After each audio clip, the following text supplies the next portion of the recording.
Welcome back, everybody. Today is February 4th. The Super Bowl will be playing in just a couple hours, and I was not going to ride today. We got some snow last night, but the temperatures have come up. It is above freezing, so I'm not worried about ice. I probably should be worried about ice, but I'm not too concerned about refreeze right now, so I decided to hop on the Spyder and go for a ride.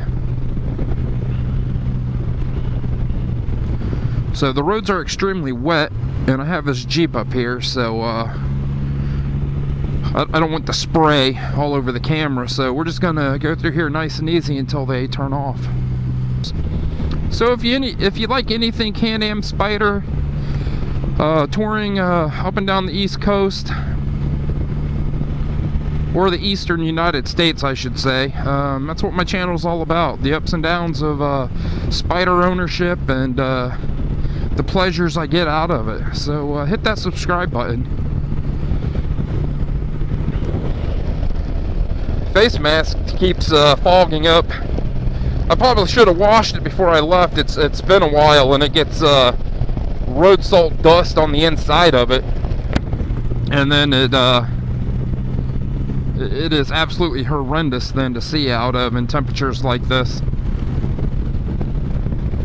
So I think today I want to talk, since the weather is horrendous and it's wet out, and my Spyder, it lives outside. I don't have a garage. I don't cover it because I don't want animals to get into any of it, you know, and rip the seat up. So I leave it exposed. So I've had a couple questions on the channel. One gentleman is going to be purchasing, I do believe, his first Spyder, and he asked how I wash this thing. So I wash it at the house. I never ever go to, I call them a quarter car wash, but I never go to a car wash where they have pretty much like a power washer. I don't use those. I don't use a power washer. I just use a garden hose with the pressure that the city provides. I do not use a pressure washer at all. Anytime I ride in the salt, I try to at least rinse it off when I get home. If not that day, the next day. And within a few days, I try to wash it. Road salt is highly corrosive, and if you ride your motorcycle or your car or your Can-Am Spyder in it,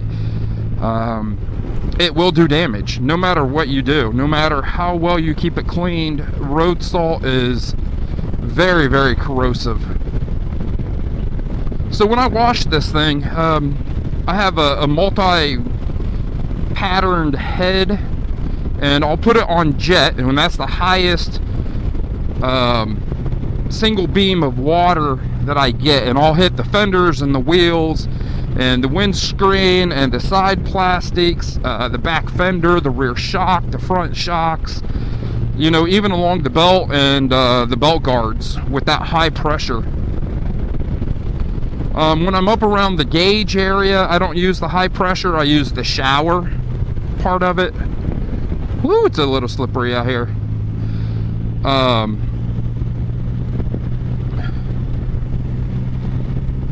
This might not have been the best road to go down, but we'll get by, no problem. It'll just push me around a little bit.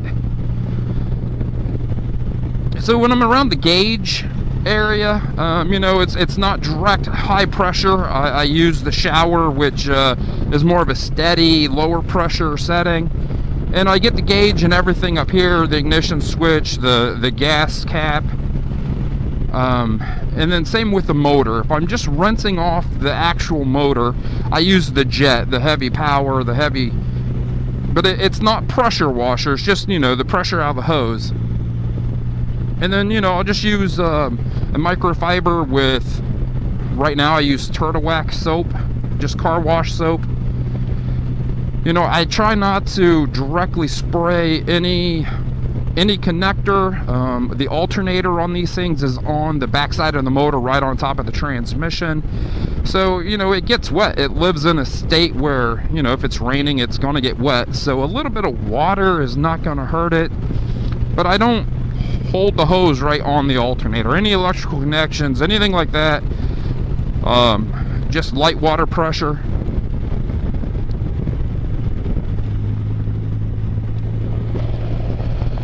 And then, you know, like I said, I use a microfiber. I don't use sponges. In fact, if you do it correctly, you should have 2 microfibers, one for the top and one for the bottom. The bottom is always dirtier than the top, so you want to not bring that grit and wash something else.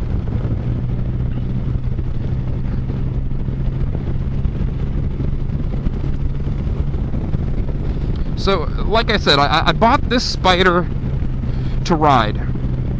This Spyder does not live in a garage. It's not abused, but I bought it to ride it. I can't put it away in October and pull it back out in March when the weather's better.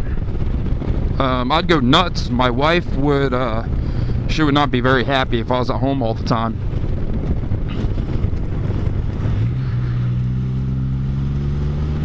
So, not only do I ride it in conditions like this, but I also ride it in the rain. You know, so to people that don't ride or haven't rode much, or, you know, are just getting into it. So right now this road has a lot of road grit on it. They drop it down for traction in the winter. Well, when you ride in the rain, all that grit is getting washed off the roads, but if you're riding in it, it's covering your Spyder. So when you're, or whatever you're riding, your Spyder, your bike, your car. So when you're done riding, the Spyder just has this film over it, and it's full of dust and dirt and gravel. I have a picture, I have a small video that I made, so you know, I'll put that in right now. Welcome back, everybody. So those of you that want to ride all year round, this is what you're going to expect to see with just a few days of riding in inclement weather.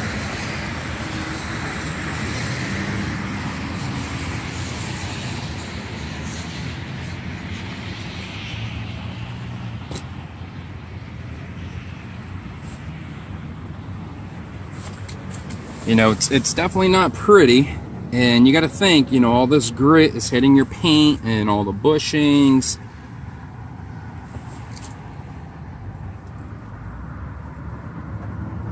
You know, when people say riding in weather absolutely destroys bikes, you know, you can definitely see from how this thing's looking, just a few days worth of riding.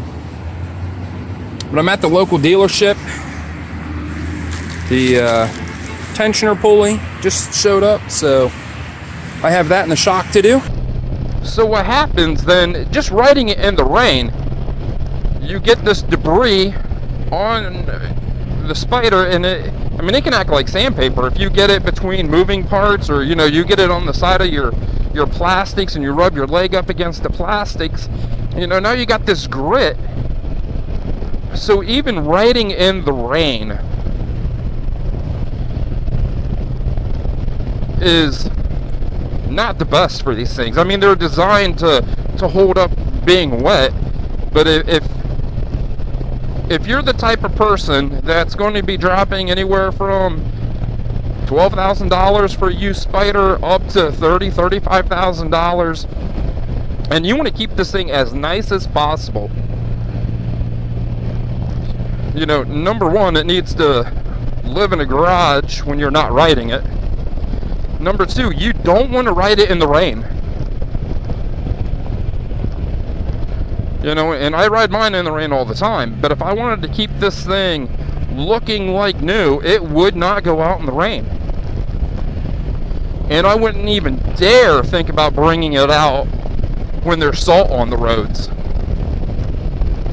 But, you know, what I'm trying to say is, if you want to keep your Spyder or your motorcycle for a very long time,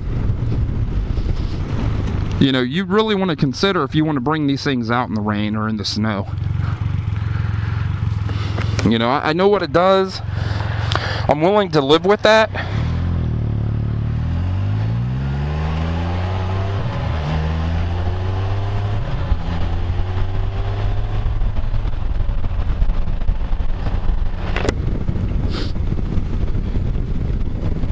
You know, and that doesn't mean I don't take care of this thing, because I do bring it out in conditions like this. I do the best that I can. You know, I'm gonna hose it down when I get home, and it's gonna get the big stuff off of it. And you know, the temperature should warm up, I think, in the next day or two. I could be wrong, I haven't looked here lately. And you know, I'll get hot water out of the sink in the house, and I'll bring it out, and I'll use the hose to get everything wet, and then I'll use the hot water to wash it. That way my hands aren't cold. And you know, I keep a good layer of wax on this thing. You know, I don't wax it in the winter, and I probably should, but we just don't have temperatures that are ideal to waxing. So, you know, in the spring and summer, every month, I'm waxing this thing just to keep a protective coat on the plastics for the winter.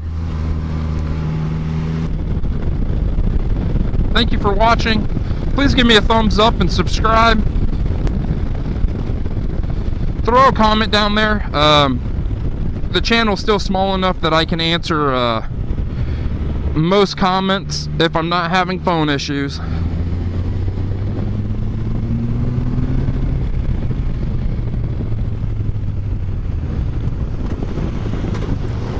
Don't need first gear.